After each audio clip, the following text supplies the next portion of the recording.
So, Liverpool play PSV in the Champions League tonight. How are we feeling about this?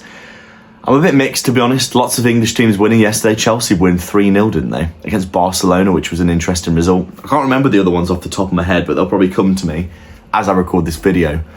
But how are we feeling about this game? Liverpool, I think, 9 points in the Champions League. Still in a good position. Definitely need to be trying to qualify automatically if possible, but obviously the competition is looking pretty tough. Lots of good teams. Bayern Munich and Arsenal playing each other today. They're both top of the table, aren't they? Obviously, we all know, though, last season, when Liverpool were top of the table, we played PSG and instantly got knocked out. Amazingly playing an incredibly strong team straight away. The best team in the competition, it seems, because they went and won it.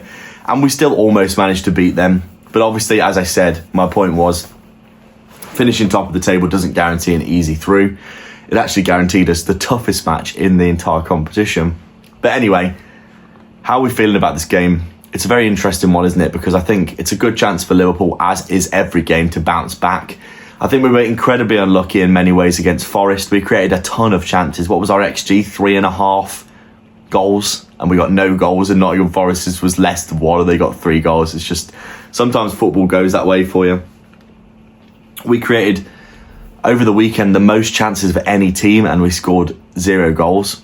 Which was also an interesting statistic, which shows you that we're not going that wrong. But the defensive side of things is absolutely crucial, because obviously if those goals aren't going in easily, you need to be not conceding goals. And the fact is, as I've been saying every single video since I started this channel for the past few months, Konate is conceding, he's given away a goal a game for us.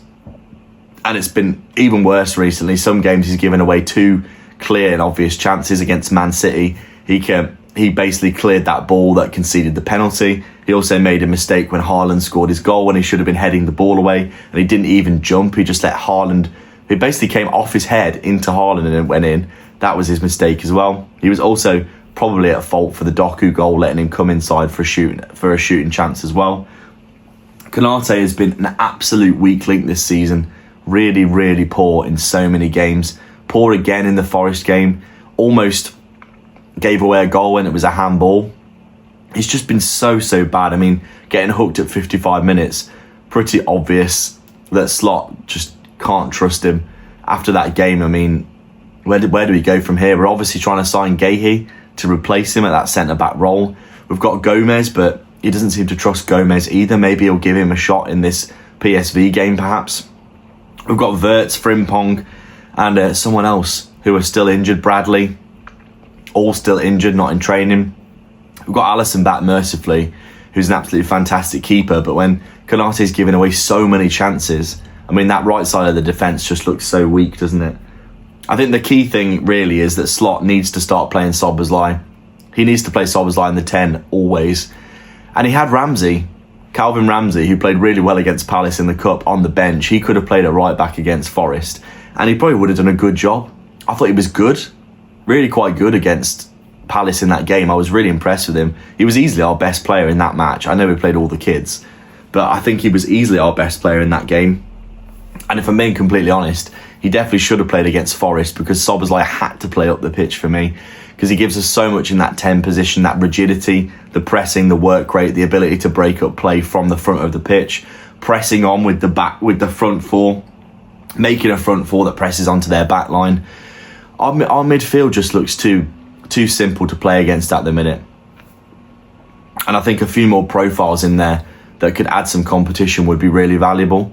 We need someone, finally, after years and years, we finally need to get that Fabinho replacement, don't we, that we never ever got. Obviously, Gravenberch was magnificent last season, but our team in general looked more robust then. And I think our midfield just looks way too open at the minute. It seems like there's a real disjointed nature between the front 3 or the front 4, depending on how they're pressing, and then the 2 holding midfielders. There seems to be a big gap in here that teams can easily play through. And then once they get up against these guys, they just look way too soft. They're getting played through all the time. They're not making good tackles. They're not getting after the ball. They just look, they haven't got the legs in there, the engine. That was super evident when you're playing against Forest, because obviously Elliot Anderson looks like a real player, doesn't he? I mean, he's absolutely incredible. He definitely deserves to be playing for England like he has been, because he was absolutely exceptional again in that game. Had all the qualities that I was just talking about. He can come and receive the ball, play through the lines. He's also good at breaking up the play. He's got the legs to be mobile, getting into challenges, getting after people, breaking up the play. Just looked like a really good all-round holding midfielder type player that we really desperately need. If he was in our team with like Gravenberch or something, I feel like McAllister needs to get benched, to be honest. But sadly, we don't really have any other personnel in there that could do a job, really, because we just don't seem to have the legs in that area. We need someone robust in there that can be making tackles and being compact. Or we need someone who's got a lot of work rate in there that can run around and break the play up. And I think it can't be Szoboszlai, because we need him further up the pitch for that perfect role that he has as the 10. But as I said, I think we're not that far away, even though the results look bad. If you look at the actual chances we've been creating, I think we've just been quite unlucky with not scoring goals in the past few games. The Man City game was a bit different, but I think we pretty much threw that game away. Like I said, Konate single-handedly lost us that game, if I'm being honest. And then if you look at the Forest game, in that first 30 minutes, we had about 15 shots and we just couldn't score. Probably needed a bit more finesse in there, but we did create a lot of chances, cross the ball in a lot, but we never created anything clear, any clean-cut chances, and all the breakaways that we had, we just kind of squandered and didn't really go forward with any purpose. So there's definitely something going wrong. But I think the main concern is that defence. That right side of defence looks like it doesn't even exist. I mean, Van Dijk's basically in a back four all on his own at the minute, and you can tell he's really getting annoyed because no one's giving him any help at all. And I'd be annoyed if I was just there having to try and mop up after everyone's just giving away chance after chance, to be honest. Konate is just, I mean, I said it in the previous video, smiling after getting subbed off at 55 minutes. It's embarrassing, that is. Absolutely embarrassing. I know that he probably was smiling because he was embarrassed and he was like, oh God, I can't believe I'm being taken off at 55 minutes. But, I mean, you've got to be professional. And he's been putting in bad performance after bad performance this season. And it's an absolute travesty that we didn't sign a centre-back. Another centre-back. We signed Leone, he got an ACL. We're forced to play Konate. He doesn't trust Gomez for whatever reason. So we've basically got two centre-backs, Van Dijk and Konate, and he won't play anyone else there. He actually was so convinced that Konate was bad that he actually put Gravenberch there, which has happened before, but only when we went down to 10 men. When we played against, was it Fulham or something last season? And Gravenberch basically was playing the DM and centre-back at the same time. But anyway, the PSV game, it's going to be a good test, isn't it? I think we have to win this game, to be honest, for confidence.